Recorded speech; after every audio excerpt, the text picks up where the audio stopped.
Video इस video के अंदर हम पढ़ेंगे इलेक्ट्रिकल क्वांटिटीज़ के बारे में और ये इलेक्ट्रिकल क्वांटिटीज़ का पार्ट 2 है। और इससे पहले हम 2 पार्ट्स पढ़ चुके हैं, इलेक्ट्रिकल क्वांटिटीज़ 1 और इलेक्ट्रिकल क्वांटिटीज़ सप्लीमेंट पार्ट के नाम से। सबसे पहले हम एक रिकैप करते हैं कि इस वीडियो के अंदर हम क्या-क्या चीज़ें डिस्कवर करेंगे। और सब करंट को हम पहले डिस्कस करते हैं, जो हम पहले डिस्कस करके आए हैं। करंट दरअसल एक इलेक्ट्रॉन्स के फ़्लो का रेट है। किसी भी सर्किट के अंदर जो इलेक्ट्रॉन्स के फ़्लो का रेट है, हम उसको करंट कहते हैं। जितना इलेक्ट्रॉन्स के फ़्लो का रेट तेज़ होगा, जितना ज़्यादा होगा, उतना उस सर्किट का करंट भी ज़्यादा होगा। और जो यूनिट है करंट का, वो है एम्पेयर यानी कि एएमपी। और सर्किट के अंदर अगर आपके पास करंट है, तो उसको मालूम करने के लिए जो हमें मीटर चाहिए, उस मीटर का नाम है एम मीटर, जो करंट को मालूम करता है या जो करंट को मेजर करता है। अब आते हैं हम वोल्टेज की तरफ। तो वोल्टेज जो है एक ऐसा अमाउंट है एनर्जी का, जो हम इलेक्ट्रॉन्स को देते हैं ताकि वो सर्किट के अंदर ट्रेवल कर सकें। हम ऐसे भी कह सकते हैं कि वोल्टेज एक ऐसी एनर्जी है जो इलेक्ट्रॉन्स को सर्किट में ट्रेवल करने के लिए दी जाती है। और जब ज़ाहिरी बात है इलेक्ट्रॉन्स ट्रेवल करते हैं तो करंट बनता है। तो करंट किस चीज़ की वजह से बना? वोल्टेज की वजह से। क्योंकि वोल्टेज एनर्जी है जो इलेक्ट्रॉन्स को मिलती है, फिर इलेक्ट्रॉन्स आगे की जानिब जाते हैं ताकि वो करंट बन सके। इसलिए वोल्टेज को हम दूसरे नाम से पोटेंशियल डिफरेंस के नाम से भी जानते हैं। और पोटेंशियल डिफरेंस को हम P और D शॉर्ट फॉर्म के नाम से भी लिखते हैं बेशतर औकात। तो यूनिट जो वोल्टेज का या पोटेंशियल डिफरेंस का है वो वोल्ट है सेम। अगर आपके पास पूछा जाए तो ईएमएफ का जो है यूनिट, या वोल्टेज का यूनिट, या पीडी या पोटेंशियल डिफरेंस का यूनिट, तो सब का यूनिट सेम है, वो है वोल्ट। और 1 वोल्ट जो है वो बराबर है 1 joule of potential difference energy that is giving to coulomb of charge. तो हम ऐसे कहें कि 1 joule is equal to 1 volt is equal to 1 joule upon coulomb. तो 1 जूल एनर्जी एक कूलम की वजह से जो होगी तो वो 1 वोल्ट के बराबर होती है। अब हम आते हैं ईएमएफ की तरफ। अब क्या होता है कि जो सेल है वो प्रोड्यूस करता है it's highest potential difference when not connected in a circuit. जब वो सर्किट के अंदर कनेक्टेड नहीं होता तो वो हाईएस्ट पोटेंशियल डिफरेंस प्रोड्यूस करता है। This maximum potential difference is known as the electromotive force of the cell. तो उस ही मैक्सिमम पोटेंशियल डिफरेंस का जो दूसरा नाम है उसको हम कहते हैं इलेक्ट्रोमोटिव फोर्स, या फिर हम उसको बदनाम ज़माना नाम से जानते हैं, उसका नाम है ईएमएफ ऑफ द सेल। तो जो बैटरी सेल है गिव्स इलेक्ट्रॉन्स पोटेंशियल एनर्जी। ये जो बैटरी का सेल है ये इलेक्ट्रॉन्स को एक पोटेंशियल एनर्जी देता है।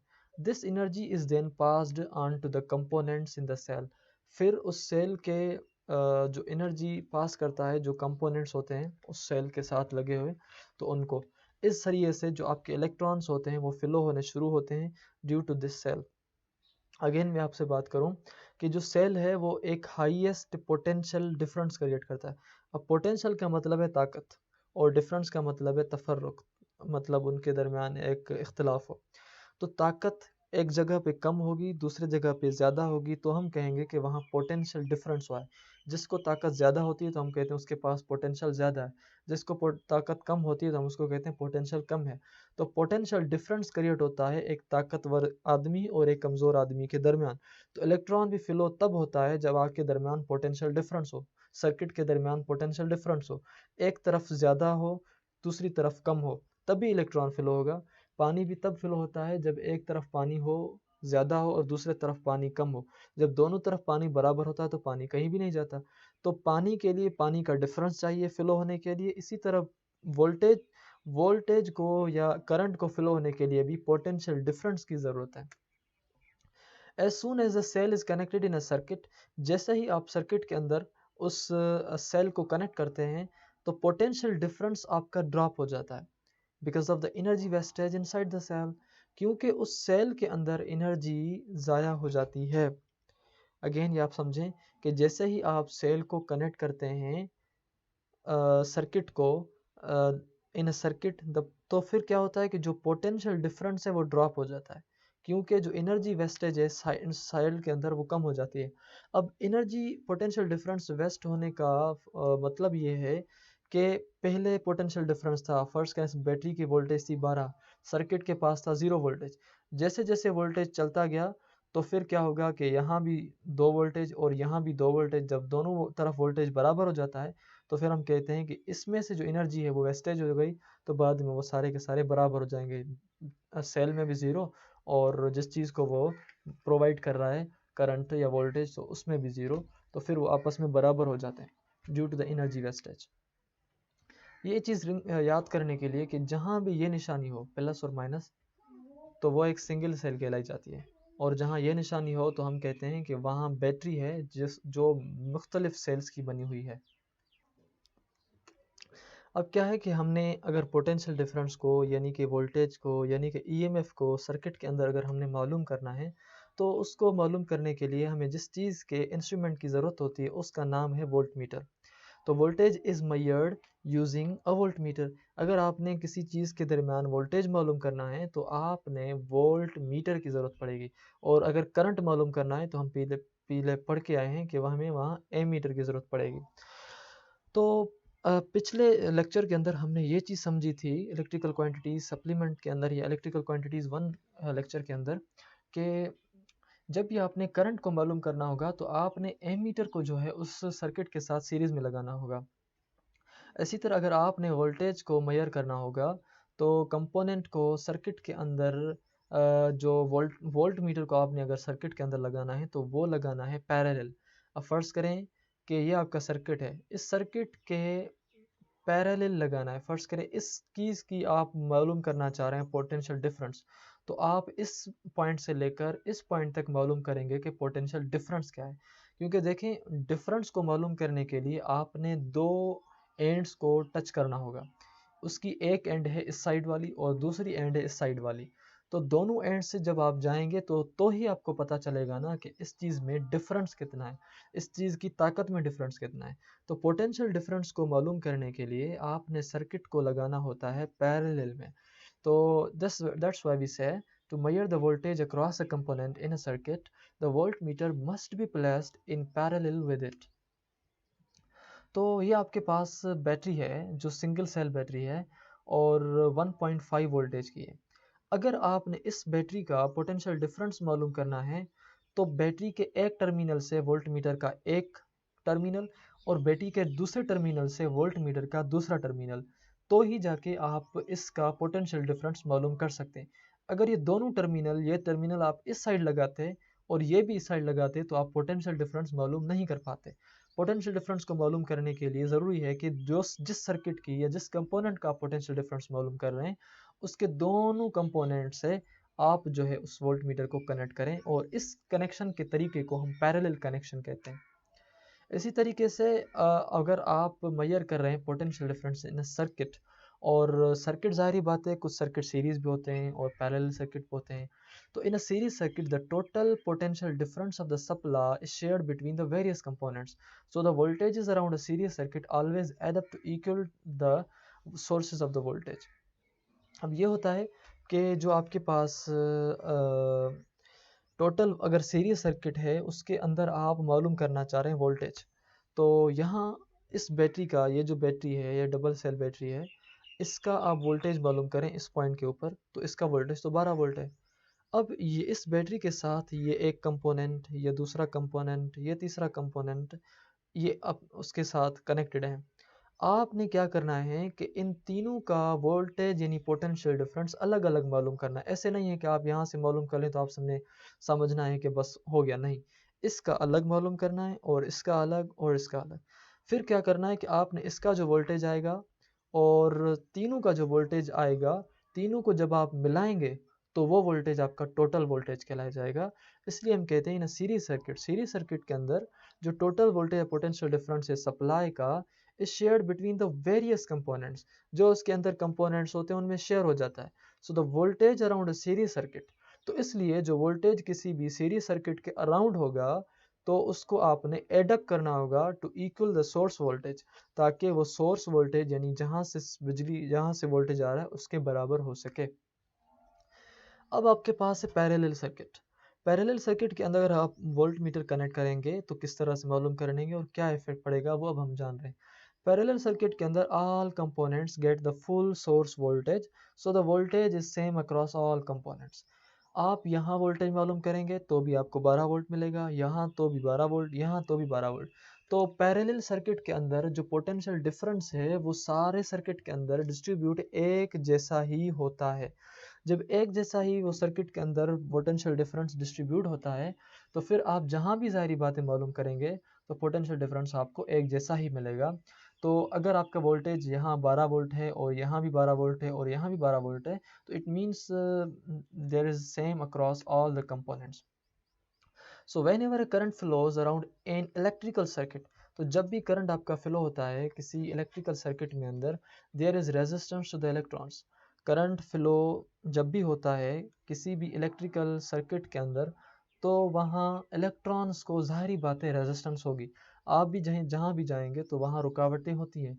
जिस तरह इंसानों की ज़िंदगी में मुश्किलात होती हैं इस तरह इलेक्ट्रॉन भी जिस भी सर्किट में जाता है तो उसको भी मुश्किलात होती हैं, और इलेक्ट्रॉन की मुश्किलात का, इलेक्ट्रॉन की रुकावटों का नाम है रेजिस्टेंस। अब रेजिस्टेंस कहाँ ज़्यादा होती है और कहाँ कम होती है। जिस तरह आप किसी उसूल में आपको ज़्यादा मुश्किलातें मिलती हैं और किसी में कम होती हैं, किस सब्जेक्ट में ज़्यादा होती हैं किस में कम, इसी नमूने से कुछ इलेक्ट्रॉन्स को किस मटेरियल में रेजिस्टेंस ज़्यादा होती है और कुछ मटेरियल्स में उनको रेजिस्टेंस कम होती है। कुछ मटेरियल्स में वो करंट ज़्यादा पास हो जाता है और कुछ मटेरियल्स में करंट कम पास हो जाता है, वो अब हम पढ़ रहे हैं। Copper connecting wire is a good conductor, it offers little resistance to the electrons and a current passes through it easily। Copper जो है वो एक अच्छा कंडक्टर है, वो गुड कंडक्टर है, उसमें से जो भी करंट जाएगा वो आराम से चला जाएगा। अगर उसको रुकावट मिलेगी भी सही तो उसको लिटिल रेजिस्टेंस मिलेगी, उसको रुकावट बिल्कुल कम मिलेगी टू द इलेक्ट्रॉन्स को। And a current passes through it easily, उसमें से जो इलेक्ट्रॉन गुजरेगा उसमें से जो करंट गुजरेंगे वो आराम से पास हो जाएंगे। अब करंट आराम से क्यों पास हो जाएगा? क्योंकि उसमें से करंट जल्दी आराम से पास हो रहे हैं। अब जो निक्रोम है वो अच्छा गुड कंडक्टर नहीं है, it has a bigger resistance, और उसको जो रेजिस्टेंस है वो भी बिल्कुल बहुत ज़्यादा है इलेक्ट्रॉन्स को। अब ज़ाहिरी बात है जब वो इलेक्ट्रॉन्स को रेजिस्टेंस बहुत ज़्यादा दे रहा है और इलेक्ट्रॉन्स को इजाज़त ही नहीं दे रहा आगे जाने की, तो वहाँ करंट भी फ्लो नहीं होगा। इसलिए हम कहेंगे कि निक्रोम के अंदर अगर रेजिस्टेंस ज़्यादा है तो इट मीन्स इलेक्ट्रॉन्स की फ़्लो कम होगी। अगर इलेक्ट्रॉन्स की फ़्लो कम है तो ज़ाहिरी बात है वहाँ करंट भी फ़्लो कम होगा। तो रेजिस्टेंस को अगर आपने कैलकुलेट करना है तो रेजिस्टेंस को कैलकुलेट करने के लिए हम जो इक्वेशन यूज़ करते हैं वो ये है, resistance is equal to voltage upon R, voltage upon current. तो R is equal to V upon R. इन तीनों में से अगर आपको दो चीज़ें मिली हुई हैं तो तीसरी आप आराम से मालूम कर सकते हैं। तो रेजिस्टेंस का formula R is equal V upon I है, यानी कि वोल्टेज जो आपके पास मिलेगा वो आप ऊपर से लिखेंगे, करंट जो आपको मिलेगा वो आप इस वोल्टेज के नीचे लिखेंगे, और इन दोनों को जब आप डिवाइड करेंगे तो आपके पास इस रेजिस्टेंस का वैल्यू मिल जाएगा कि जब इतना वोल्टेज हो, जब इतना करंट हो तो कितनी रेजिस्टेंस वहाँ मिलेगी। The unit of resistance is the ohm. अगर आपने रेजिस्टेंस मालूम करे, इस वायर के अंदर इतनी रेजिस्टेंस है, इस वायर के अंदर इतनी रेजिस्टेंस है, तो कितनी है उसको आप किस चीज़ में मालूम करेंगे? उसको हम मालूम कोई किलो में, कोई मीटर में, कोई न्यूटन में, कोई वोल्ट में हम मालूम नहीं करेंगे, बल्कि उसको मालूम करने के लिए रेजिस्टेंस का अलग एक ख़ास यूनिट है और उस यूनिट का नाम है ओहम। ओहम जो है एक ग्रीक लेटर है जिसको ओमेगा कहते हैं हम, लेकिन आप इसको फिज़िक्स की लैंग्वेज में ओहम ही पढ़ेंगे। अगर ग्रीक लेटर के हिसाब से आप पढ़ेंगे इसको तो इसका नाम है omega. In the same way, और आपके पास अगर जो पोटेंशियल डिफरेंस है वो 8 वोल्टेज है, अभी इस प्रॉब्लम को हम डिस्कस करते हैं। अगर पोटेंशियल डिफरेंस 8 वोल्ट है, is needed to make a current of 4 ampere flow through wire. Potential difference 8 voltage का है और जो करंट है वो 4 एम्पेयर का है। अब आपने मालूम करना है रेजिस्टेंस। तो देखिए फार्मूला था वोल्टेज अपान करंट, वोल्टेज था 8 तो आपने ऊपर लिखा, अपान करंट यानी कि अब डिनोमिनेटर में जो आप लिखेंगे वो करंट होगा, वो करंट हमें मिला हुआ है 4, तो 8 अपान 4, 4 टाइम्स 2 इज इक्वल टू 8। तो 4 का जो 8 पे टेबल है वो 2 टाइम्स आएगा, तो इस हिसाब से जो रेजिस्टेंस हमें मिला वो 2। लेकिन रेजिस्टेंस का यूनिट हमने हमेशा लिखना है क्योंकि यहाँ जो हमारे पास रेजिस्टेंस का यूनिट है वो है ओहम, तो हमने ओहम लिखा। तो इस हिसाब से जो हमारे पास रेजिस्टेंस मिला वो 2 ओहम थी। Remember the equation linking V, I and R. आपने एक चीज़ हमेशा याद रखनी है, you must not have to forget it, V is equal to I are.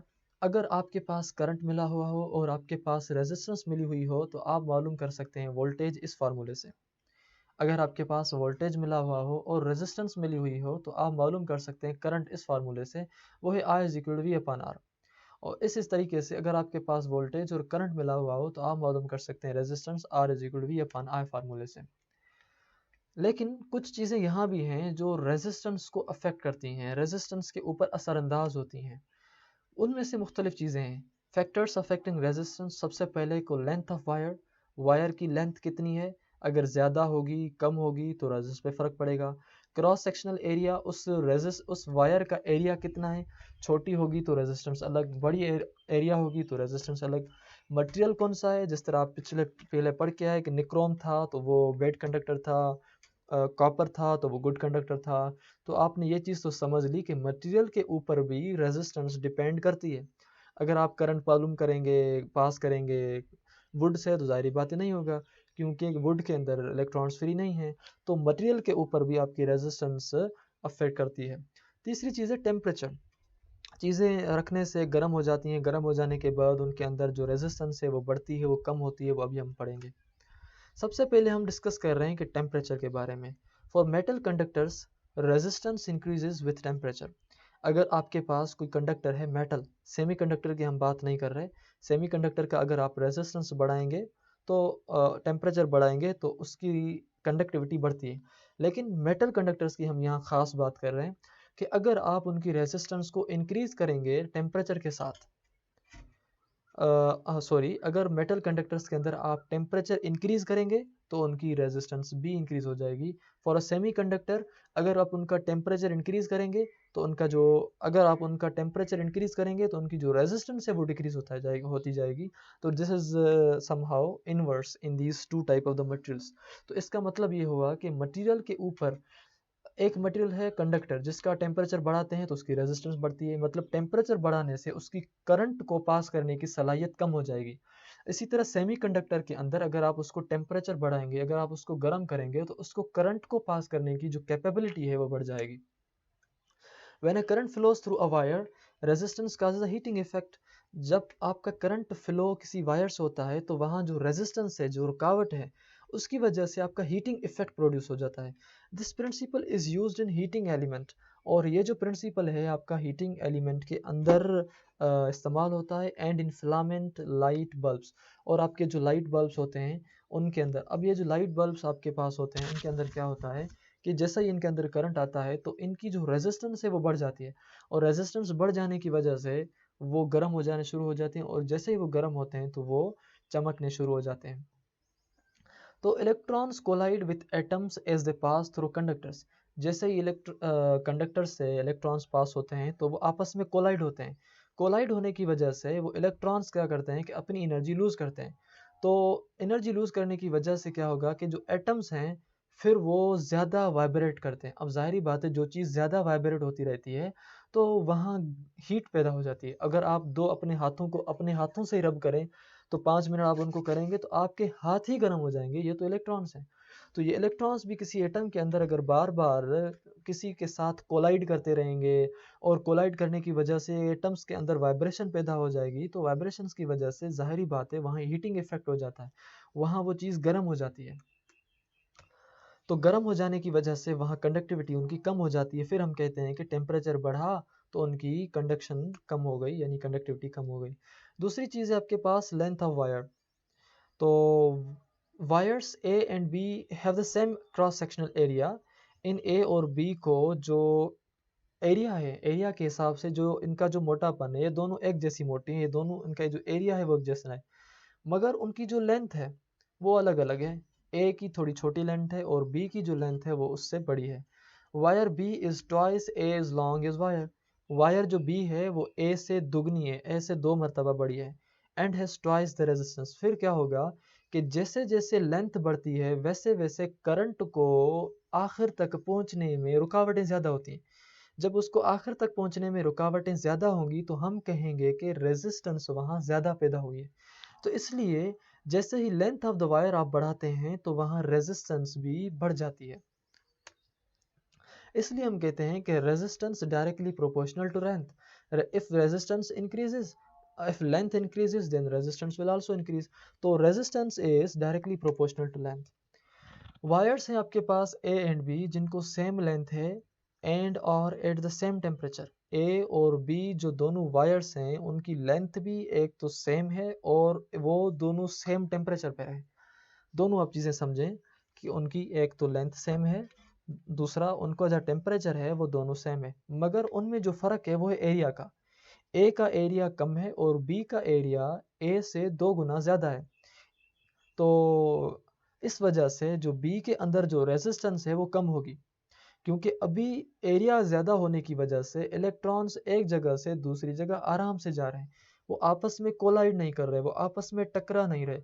तो इसलिए हम कहते हैं कि जब भी आप वायर घर के लिए किसी भी चीज़ के लिए लें तो उसका एरिया बड़ा होना चाहिए।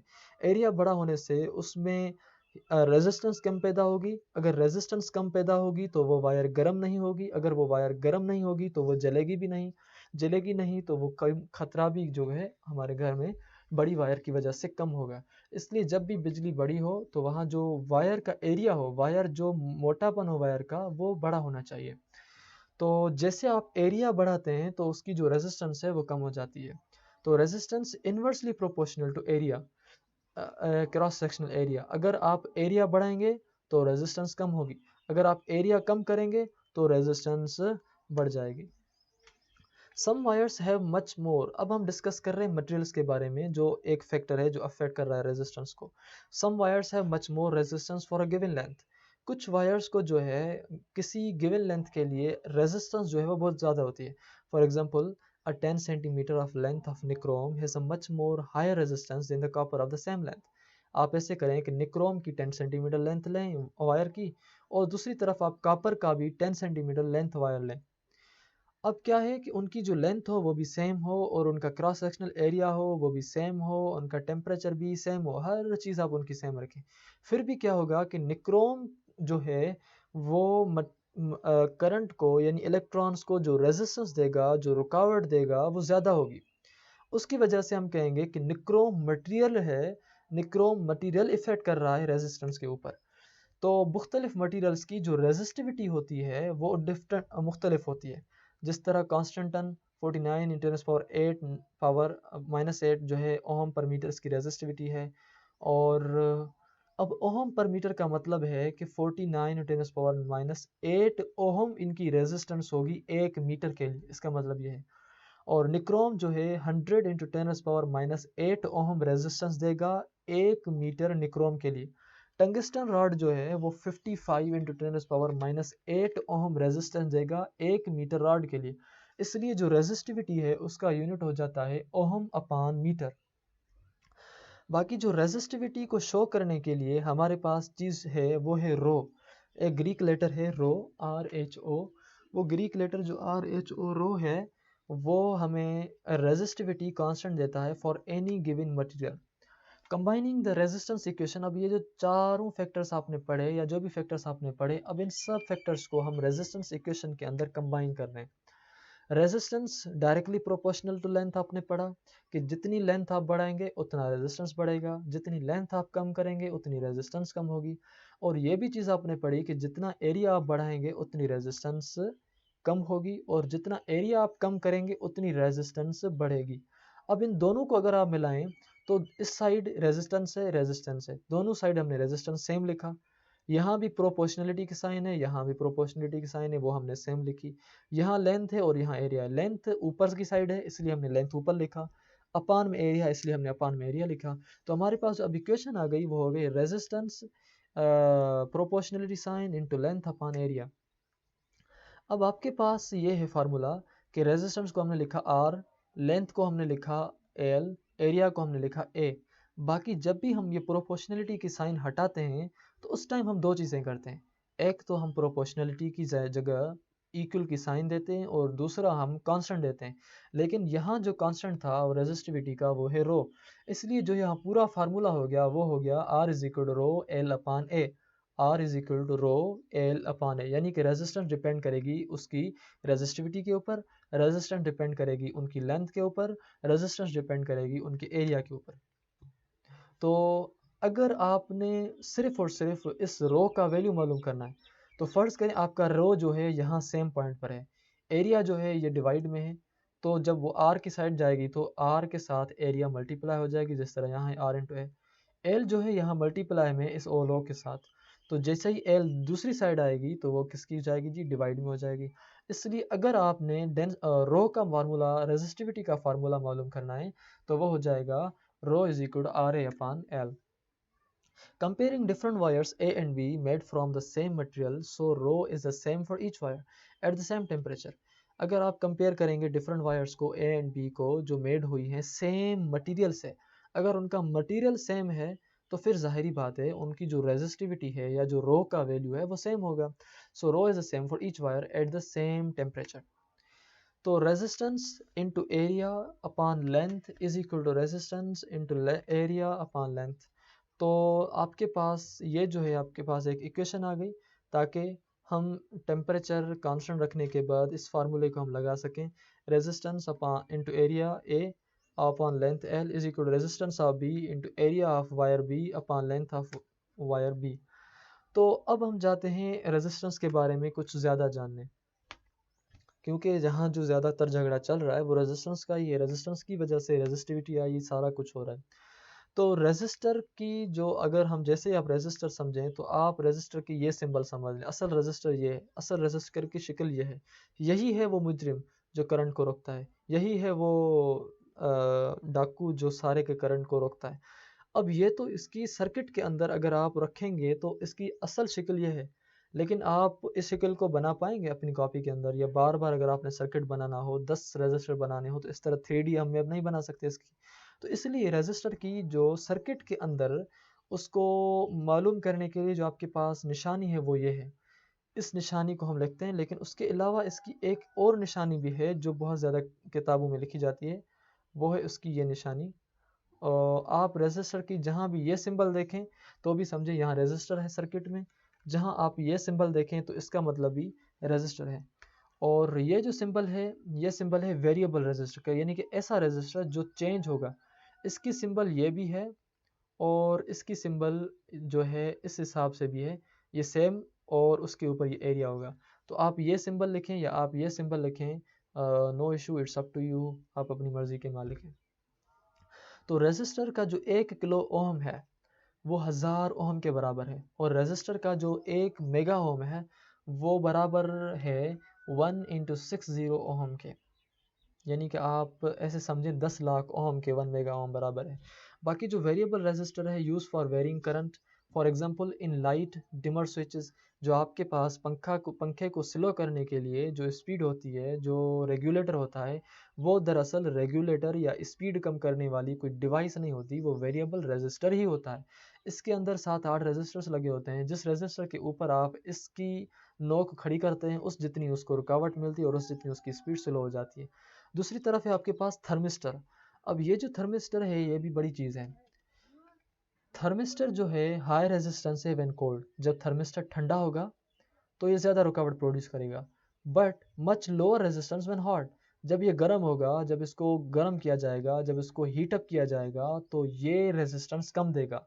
मिसाल के तौर पर डिजिटल थर्मामीटर के अंदर हम इस किस्म के थर्मिस्टर्स को यूज़ करते हैं, इस किस्म के मुनाफिक रेजिस्टर को यूज़ करते हैं, जो ठंडे होने के वक्त, जिनको जब कोई मसला नहीं है तो रुकावटें ज़्यादा, और जब उनको बड़े ज़्यादा मसले दे रहे हैं तो रुकावटें कम, इसको हम इस्तेमाल करते हैं डिजिटल थर्मामीटर्स के अंदर। ये जो लाइट डिपेंडेंट रेजिस्टर LDR के नाम से जाना जाता है, ये बहुत बड़ी चीज़ है। अब LDR जाने उसका लाइट डिपेंडेंट रेजिस्टर आप उसको कहें, या अब नाम से ही आपको पता है कि ऐसा रेजिस्टर जो लाइट डिपेंडेंट हो, ऐसा रेजिस्टर जो लाइट के ऊपर डिपेंड करता हो। अब यहाँ से जो एरो है वो शो कर रहे हैं कि ये ऐसा रेजिस्टर है जिसमें लाइट इन होगी। अब high resistance in the dark but a low resistance in the light, जैसे ही इसको अंधारी मिलेगी, जैसे ही रात हो जाएगी तो रेजिस्टेंस ये ज़्यादा देगा, और जैसे ही रोशनी हो जाएगी तो ये रेजिस्टेंस कम देगा। Example controlling light switches, light switches को कंट्रोल करने के लिए हम जो इस किस्म के रेजिस्टर को यूज़ करते हैं वो रेजिस्टर्स ये होते हैं। आपने देखे होंगे कुछ बाहर सड़कों पे लाइट होती हैं जो जैसे ही शाम होती है इवनिंग टाइम वो ऑटोमेटिक चल जाती हैं और सुबह के टाइम वो ऑटोमेटिक बंद हो जाती हैं। तो उनके अंदर जिस किस्म का रजिस्टर लगा हुआ है वो LDR है।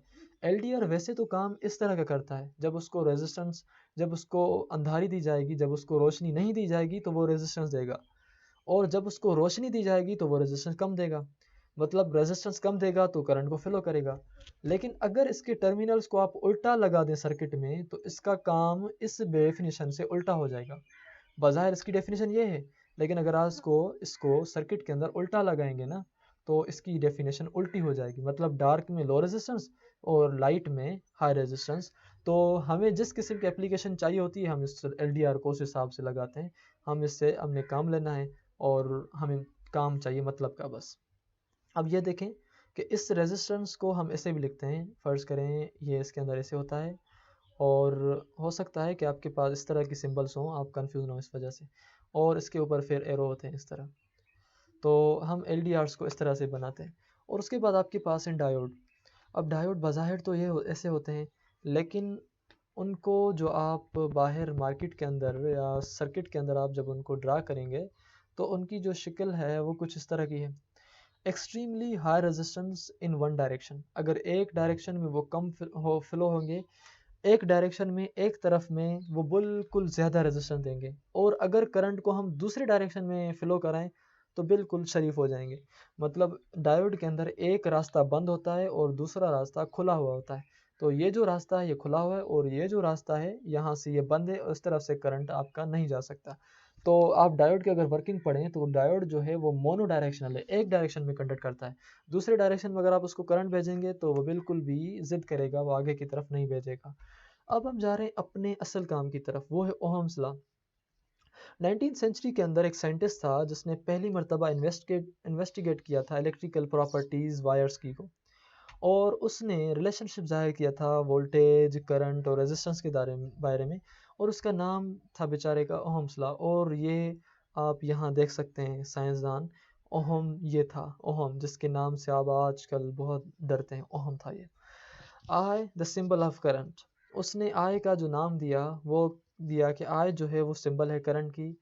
और अब ओम्स लॉ क्या करता है कि how current varies with voltage potential difference for a material conductor. पहले हम पढ़ते हैं इस चीज़ को कि फ़र्ज़ करें ये बैटरी है आपके पास, और ये आपके पास वेरिएबल रेजिस्टर है, यानी ऐसा रेजिस्टर जिसकी आप रेजिस्टेंस को चेंज कर सकते हैं कभी भी आप चेंज करना चाहें तो।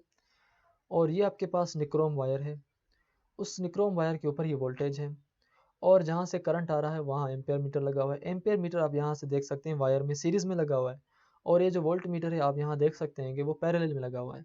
निक्रोम वायर है, और water bath to keep nichrome at constant temperature. अब निक्रोम वायर इस पानी के अंदर है ताकि उस वायर का जो टेम्परेचर हम रख सकें वो कांस्टेंट रख सकें। अब क्या हुआ कि हमने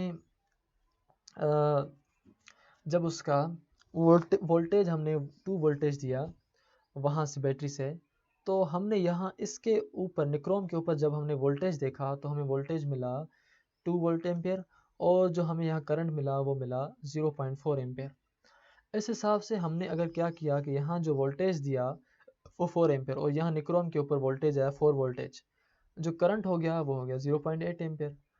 इस हिसाब से हमने 6 किया वोल्टेज तो हमारे पास करंट मिला 1.2। हमने वोल्टेज बढ़ाया 8 तो हमें करंट भी बढ़ के मिला, वो मिला 1.6। हमने वोल्टेज बढ़ाया 10 तो करंट भी बढ़ के मिला, वो था 2 पॉइंट।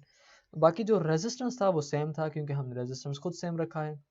अब यहाँ क्या पता चलता है कि जैसे जैसे आप वोल्टेज बढ़ाते जा रहे हैं वैसे वैसे करंट बढ़ता जा रहा है। तो इस हिसाब से हम कह सकते हैं कि वोल्टेज बढ़ रहा है तो करंट भी बढ़ रहा है, वोल्टेज बढ़ रहा है तो करंट बढ़ रहा है, वोल्टेज बढ़ रहा है तो करंट बढ़ रहा है।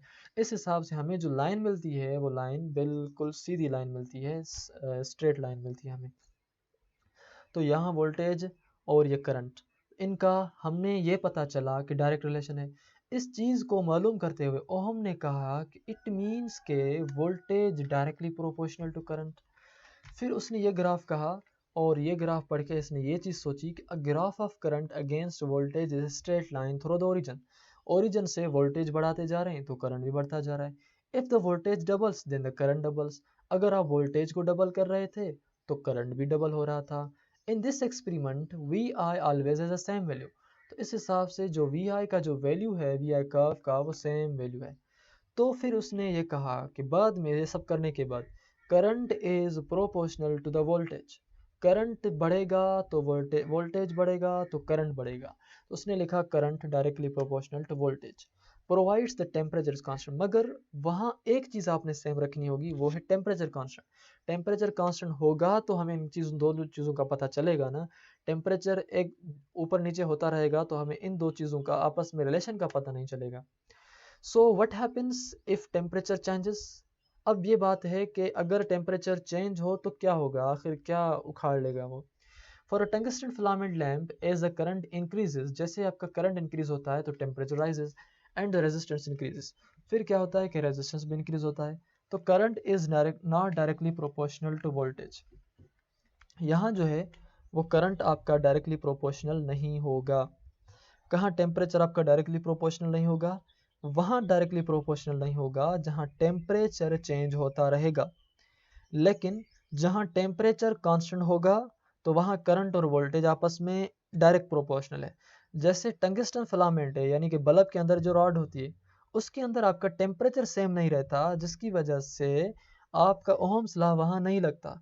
ओहम्स लॉ के लिए शर्त है कि करंट और वोल्टेज आपस में डायरेक्टली प्रोपोर्शनल तब होंगे जब आपका टेम्परेचर उनका सेम हो। For a tungsten filament lamp, as the current increases, the temperature rises. जैसे ही करंट बढ़ रहा था तो टेम्परेचर भी बढ़ रहा था, और टेम्परेचर बढ़ने की वजह से जाहिर बात है वहाँ रेजिस्टेंस बढ़ गई। अब जब रेजिस्टेंस बढ़ गई तो करंट फिर कम होता जाएगा, तो फिर current is not directly proportional to voltage हो गया। And for the diode, diode के लिए क्या चीज़ है, current is not proportional to the voltage. Diode के लिए भी करंट प्रोपोर्शनल टू वोल्टेज नहीं है। इसलिए हम कहते हैं कि कुछ हमारे पास सब्सटेंसेस हैं जो ओहमिक हैं और कुछ हैं नॉन ओहमिक। जो ओहम्स लॉ को एग्री करते हैं, जो ओहम्स लॉ को मानते हैं, उन सब को हम कहते हैं ओहमिक सब्सटेंसेस या ओहमिक मटेरियल्स। और जो ओहम लॉ को नहीं मानते हम उनको कहते हैं आप गुस्ताख हैं, आप इस दायरे से निकले हुए हैं, वो मटेरियल्स कहलाई जाते हैं नॉन ओहमिक। तो यहाँ जो ये मटेरियल है डायोड या जो ये टंगस्टन फिलामेंट है, ये ओहम लॉ की धज्जियाँ उड़ा रहे हैं, ये उसको नहीं मान रहे। तो इसलिए हम कहेंगे कि ये दोनों मटेरियल्स नॉन ओहमिक हैं। तो क्योंकि डायोड के अंदर भी current is not proportional to the voltage है। इफ द वोल्टेज रिवर्स्ड, अगर आपका वोल्टेज रिवर्स हो जाएगा, द रेजिस्टेंस इंक्रीजेस ग्रेटली, तो आपका जो रेजिस्टेंस है वो भी जल्दी इंक्रीज हो जाएगा।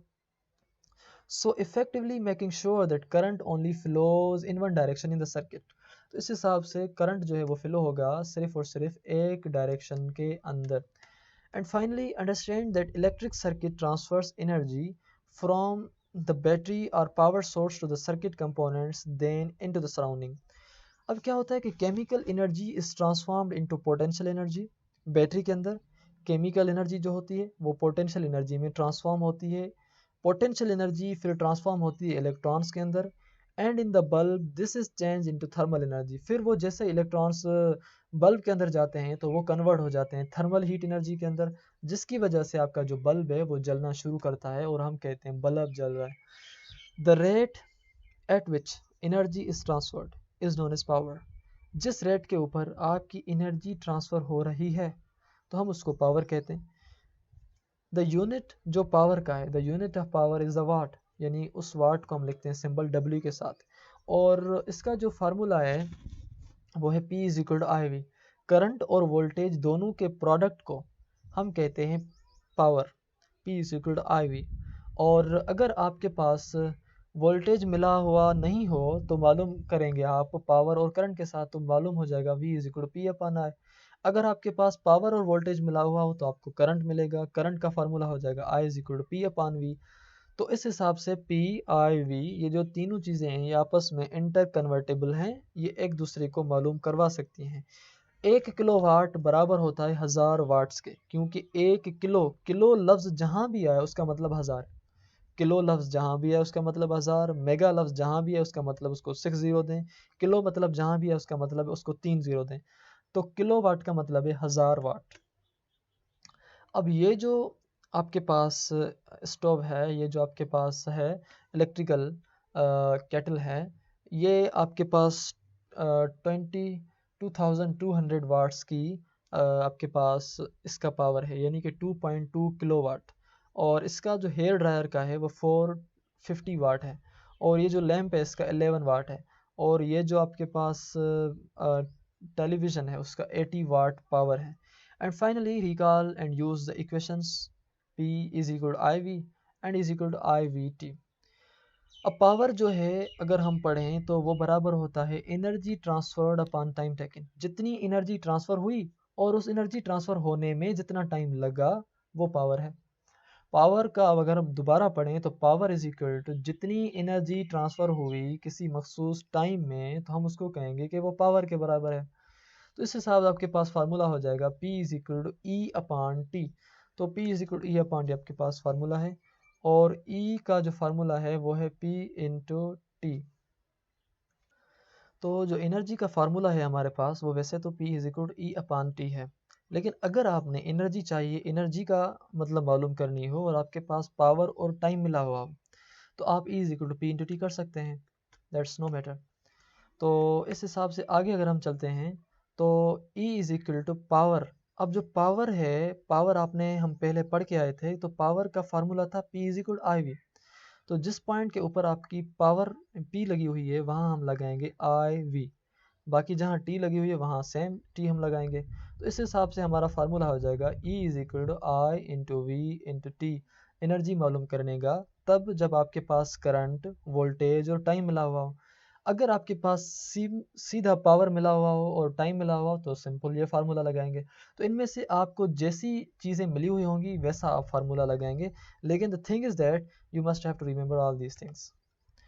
अब जो E है एनर्जी, वो जूल्स पर सेकंड के हिसाब से हम यहाँ देखेंगे कि कितनी जूल्स एनर्जी एक सेकंड के अंदर ट्रांसफ़र हुई, तो हम कहेंगे कि वो पावर के बराबर हुई।